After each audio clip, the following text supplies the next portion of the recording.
What's up everyone, it's the Aono King, and this is the second part to my 3-part review series of the Demon Slayer anime. So following on from the first review, which was about Kyodai no Kizuna, we are now moving on to the next phase, which is the Mugen Train arc. So before we start, don't forget to like, share and subscribe, and at the end of the video, comment in the section below, which will be greatly appreciated. Also, you can follow me on Twitter at Aono King for any channel updates or any news of what's to come by following the link in the description below. So without further ado, let's go.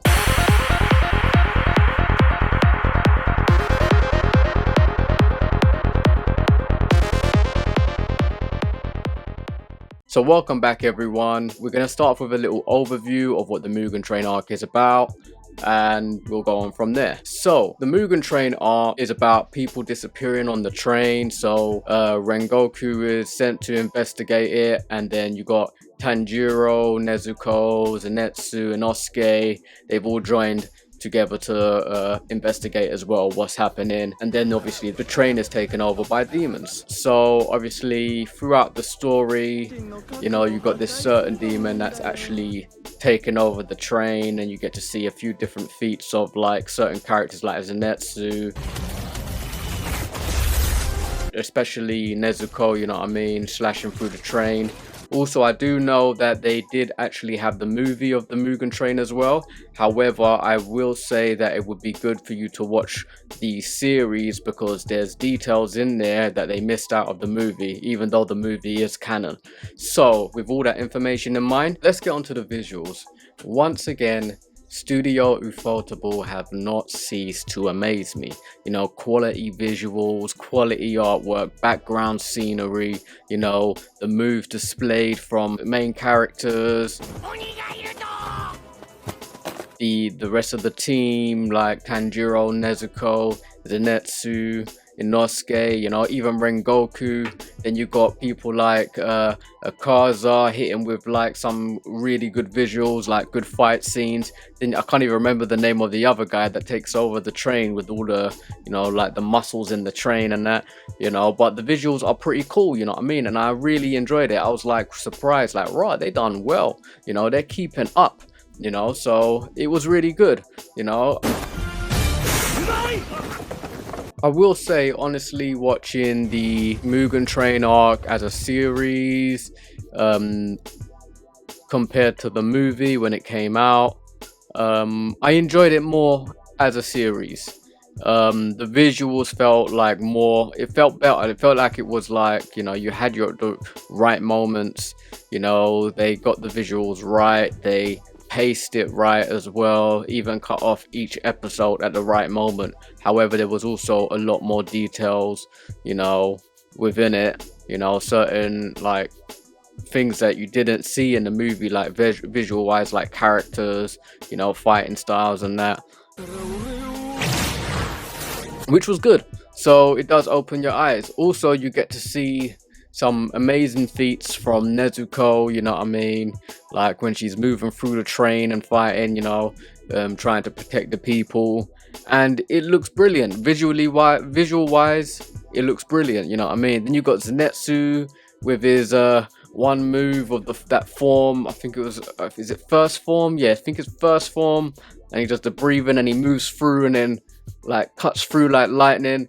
Yeah, you know what I mean, I'm not gonna lie, that still looks sick. It still looks good, you know what I mean? And you know, every time you see it, it just like gives you chills down your spine, you know what I mean? And then you got man like Inosuke like going wild, you know what I mean, hitting with some next moves. And it's fun, it's enjoyable, you know. The artwork, you know what I mean, the drawing of the train, you know what I mean, was done very well. And even like the background scenery, like when the train's moving, you know, you can see all the detail in the artwork that they do, you know what I mean? So you can see that they put hard work and a lot of effort into making sure that we enjoy what we see, you know what I mean? We enjoy in the animation, the colorful artwork, you know what I mean? And even like the special moves that they have, you know what I mean? All comes together in a nice way, you know what I mean? So we'll all enjoy it.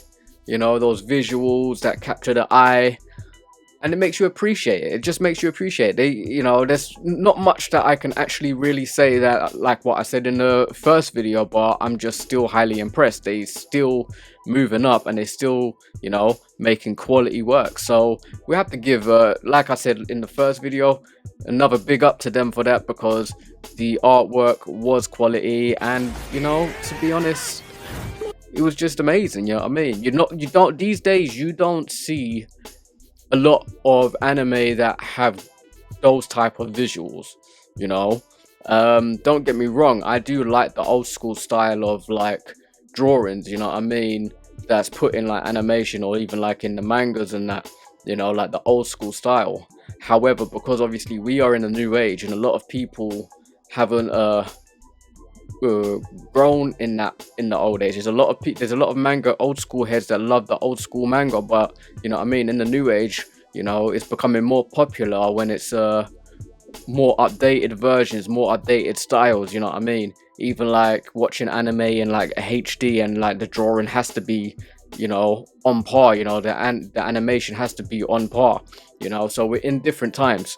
So but I do like different other styles of the artwork, you know what I mean, of animation, because sometimes you might find that, you know, that needle in a haystack, that gem, you know what I mean, where it's real quality, it's done well, you can see that the studios worked hard. Then you've got like, there's some other major companies that may not actually be doing the animation as great, you know, and could actually take a leaf out of Studio Photoballs books, because a lot of animation companies could take, I'm not going to mention names, but they could actually take a leaf out of Studio Photoballs books, because their visuals, their animation is quality, their artwork, the drawings, it's all done with, you know what I mean, you can see the love and the passion in what they're drawing, you know what I mean. So to be honest, I'm nothing but amazed at their artwork, you know, the ethic of how they work, you know what I mean, and put together these animation storyboards, you know what I mean, so we can enjoy watching it, you know what I mean. So yeah, you gotta give them props for that, you know. So yeah, that was good. So I enjoyed that, you know what I mean. I enjoyed all the visuals, you know what I mean. You get to see like the villains like moving in different ways, so you get to see the demons, you know, in their art form, you know, with some sick displays of moves, you know, some really good displays of fighting moves. So you got the train demon, then you got like a Kazar, one of the upper rank, I think upper rank 3 or upper rank 4, I'm not too sure, I can't remember.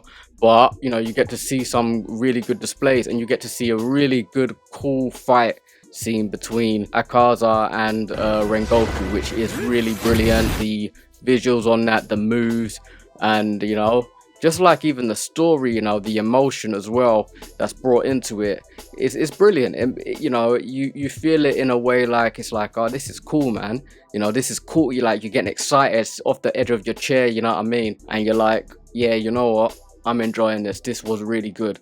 And to be honest, even though I didn't really enjoy it as much when it was a movie, rewatching it as a series, as the arc, I did really enjoy it, and I felt, yeah, it was better as a series than a movie. And that's just my opinion. You may feel otherwise. However, if you've watched a movie, that because the movie is canon as well, if you've watched a movie and decided not to watch the series, I would suggest watching the series so you can compare the two, and you can see the different types of pacing that it has between each other.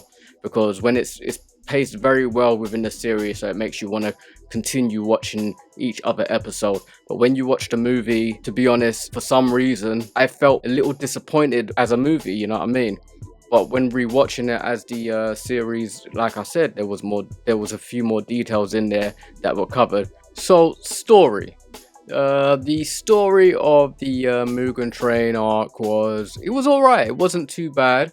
It wasn't the greatest story, you know what I mean, because, you know, it's a muscle on a train, you know, but however, it was decent. It wasn't too bad, you know, the story behind it. One thing I did like was when they connected to their dreams, you know what I mean, and giving them visions of what they could have, their best life, you know, what they wish they had, you know what I mean. However, at the same time, you know, that's further from reality. They done well in creating that and in that type of retrospect, and the way they use the rope to connect to that person and enter their dreams, you know what I mean? So that was done quite well. Also, protecting the ones you love and the ones you care about in the dreams was done very well. You know, so it was very, you know, it was good. It was good. You know what I mean? It wasn't the best, but it was decent, you know. Also, you get to see a bit of like Rengoku's life, you know what I mean, what he went through, you know, how his father kind of treated him, and his little brother, you know, after obviously the passing of Rengoku's mother, you know what I mean, which they detail a bit more in the series. So the story was done very well. It's enjoyable. You can still follow it. It's not super complex, not the best, but not the worst. But visual wise and the plot, you know, in the end, for how it's coming along, was done really good. I did like the fact that how when the first demon was defeated, you know, Akaza, one of the upper ranks, jumping down into the battle scene, you know what I mean? So that was a good display, you know, to connect that story, you know, and it did set off a good offset. You know, there are some sad moments, emotional moments, you know what I mean, but there are some really enjoyable moments like fight scenes and that as well, and some happy moments. So you will enjoy it. I will recommend it, you know. And yeah, as far as the story goes, it wasn't too bad, you know what I mean. It wasn't the worst, but it wasn't too bad, so that was good. So I look forward to seeing what type of story they have for the entertainment district, you know what I mean. But in other words, the Mugen Train arc, it was all right. It wasn't bad. I enjoyed it. Like I said earlier, more as a series than as a movie, you know what I mean. Some may beg to differ. Some may prefer the movie than it as a series, but to me, honestly, I felt it was more enjoyable as a series. Okay, so next up, people, we have the summary and rating. So to sum it all up, I really did enjoy it. It was fun. It was enjoyable. You know what I mean? There were some good moments.